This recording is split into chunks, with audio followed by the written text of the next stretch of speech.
It is October 1666, and the smell of marine decay fills a heavy room in Florence. You lean over a massive, severed head sent by the Grand Duke of Tuscany. It belongs to a great white shark caught recently by local fishermen. Its gaping jaws lined with rows of serrated, triangular teeth.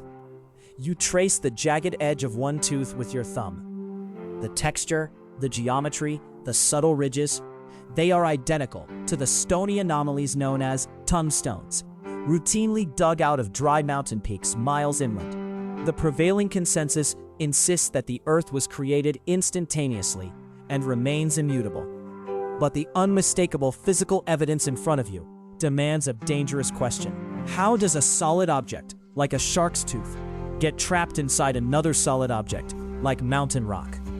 To answer this is to realize that the Earth has a readable history, one that contradicts absolute dogma. Here, staring into the jaws of a dead predator, you are caught in a profound tension between an emerging empirical mastery of the physical world and the uncompromising, absolute demands of spiritual conviction. Sometimes, looking closely at a single physical anomaly can unravel the entire accepted history of the world. Nicolas Steno, you possess an unparalleled genius for observation, but your relentless demand for tangible proof will soon force a collision between the bedrock of science and the overwhelming tide of faith. This fixation on structural truth is not a sudden inspiration, but the bedrock of your upbringing. You are born in Copenhagen into a prosperous Lutheran family, where your father operates a meticulous goldsmith shop. The workshop is a sanctuary of precision. You spend your formative years watching raw metal hammered into rigid geometric shapes, training your eye to seek out the hidden angles and material realities beneath the surface of everyday objects. This environment of severe craftsmanship is soon shadowed by devastating mortality.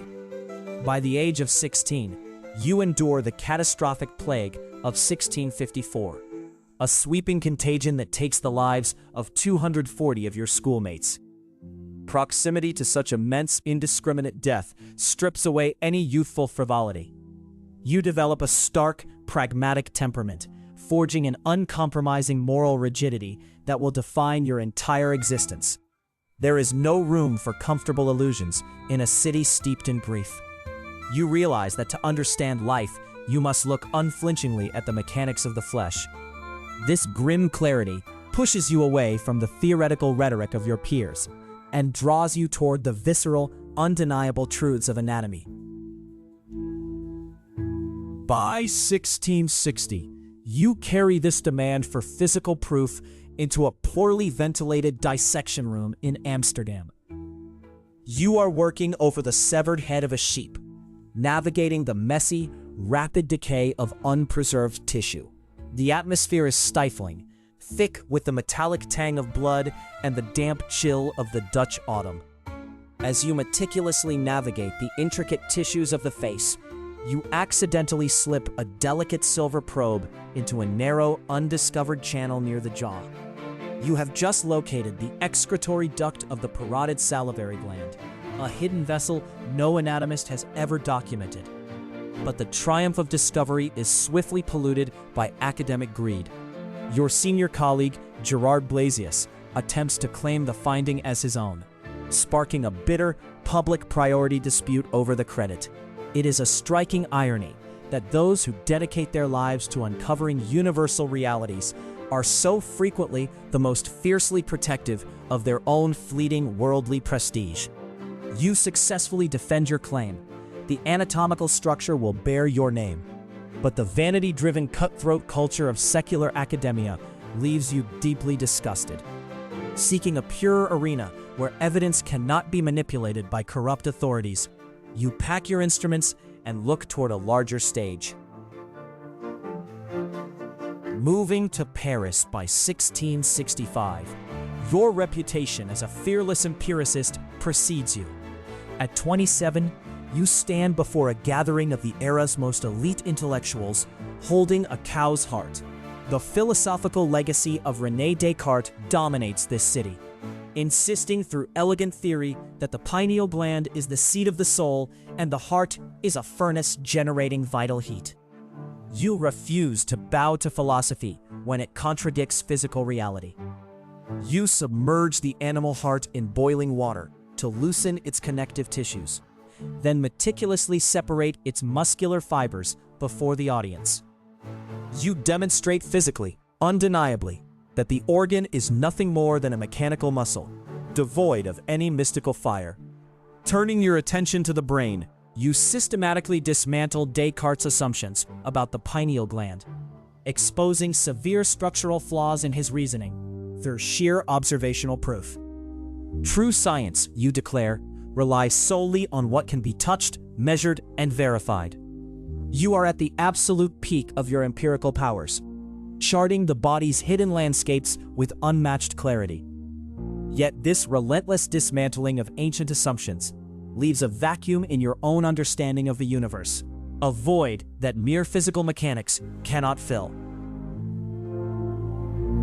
This search for an underlying order draws you to the Medici court in Italy, culminating in the 1669 publication of the Prodromus. Building on that earlier realization with the shark teeth, you lay out the foundational principles of stratigraphy, proving that the Earth's crust is composed of sequential layers of sediment deposited over time. You give birth to modern geology, handing humanity the key to reading the planet's ancient past. But parallel to this secular triumph, an entirely different revelation breaks you open. Standing in the Piazza d'Armi in Livorno, you find yourself enveloped by a Corpus Christi procession. The air is thick with heavy incense. A unified choir chants in resonant Latin, and the vast crowd drops to its knees in synchronous reverence as the host passes. For a mind governed by strict geometry and anatomical logic, the sensory overload of this communal devotion is paralyzing. We frequently assume that a highly analytical intellect is naturally shielded against mystical awe, but it is precisely the ingrained habit of looking intently, deeply, and continuously at the world that leaves one uniquely vulnerable to being entirely overcome by it. The sheer emotional weight of the procession shatters your rigid Lutheran upbringing. The same genius that reads the silent history of rocks is suddenly overwhelmed by the living, breathing spiritual truth of the Catholic Church. In late 1667, you officially convert. The relentless, uncompromised pursuit of material truth has unexpectedly cracked open the door to a profound spiritual crisis, tearing you away from the microscope. The financial freedom and institutional protection of the Medici court can no longer satisfy a soul demanding absolute sacrifice. You abandon your scientific research entirely to take holy orders, eventually being ordained a priest and consecrated as a missionary bishop. The church deploys you to the fraught, hostile Protestant territories of northern Germany, a landscape of bitter winters and deep theological suspicion. You arrive expecting an institution unified by the transcendent grace you witnessed in Livorno, only to discover a Catholic hierarchy deeply entangled in political corruption and immense material wealth. Secular lords trade religious favors for diplomatic leverage, while prominent clerics drape themselves in opulent silks. Your uncompromising moral rigidity recoils at the hypocrisy. Refusing the luxurious vestments customary for your rank, you don plain, threadbare garments. You demand that the local clergy strip away their worldly comforts, making yourself deeply unpopular among both the Protestant elite and your own Catholic colleagues. Absolute conviction forces a painful choice between comfortable secular acclaim and a dangerous divine calling. Now, at 48, your body is failing under the weight of this choice. It is late 1686 in the freezing, unforgiving outpost of Schwerin. The brilliant anatomist, who once debated the finest minds in Paris, is now a frail, shivering ascetic, driven by a desperate need to serve the impoverished members of your scattered flock. You have systematically dismantled your own livelihood. First, you sold your carriage to buy bread for the destitute. Then went your heavy winter clothes, your furniture, and finally the very bishop's ring from your finger. You subsist on minimal rations, embracing a brutal, self-imposed fasting that strips the flesh from your bones. The freezing dampness of the northern winter invades your lungs. Perhaps this final agonizing deprivation is not a rejection of your early empirical methods, but rather their ultimate, terrifying conclusion, testing the extreme limits of the human vessel until the flesh itself inevitably gives way. You die in absolute poverty, far from the warmth of the Medici court. The tragic irony of your existence is complete. The man who unlocked the Earth's material secrets ultimately destroyed his own material body in pursuit of the immaterial. The tension between empirical mastery and spiritual conviction reaches its terminal point, leaving behind a legacy carved as much by what you discovered as by what you chose to throw away.